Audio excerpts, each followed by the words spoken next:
안녕하세요. 전쟁으로 보는 세계사를 설명할 김서영입니다.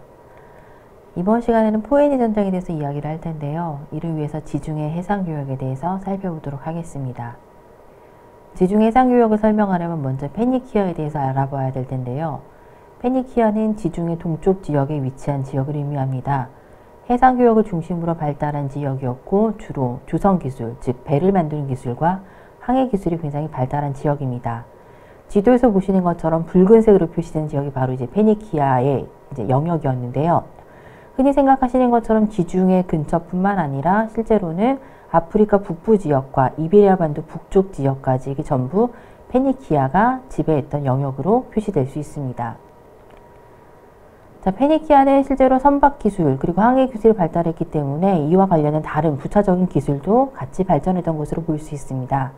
천문 관측이라든가 또는 이제 조수 그리고 해류의 흐름을 관측하는 그런 일련의 여러 가지 기술들, 그리고 가까운 특히 얕은 그런 바다를 항해하는 그런 항법들이 이제 굉장히 잘 발달해 있었다고 볼 수 있습니다.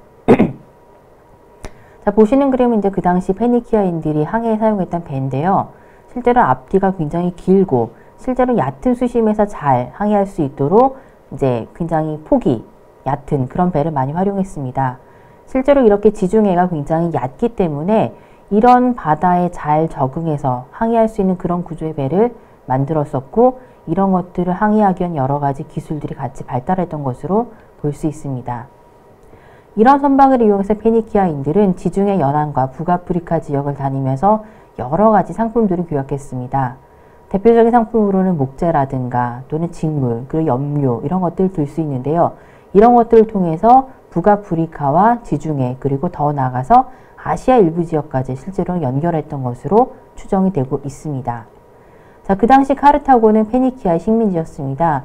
카르타고는 북아프리카, 오늘날의 이집트 북부 지역을 의미하는데요. 당시 굉장히 비옥한 토지였기 때문에 실제로 이탈리아 반도에서 기근이 발생했을 때 카르타고에서 굉장히 많은 식량을 가져올 정도로 상당히 이제 곡물이 많이 산출되는 그런 지역이었다고 알려져 있습니다.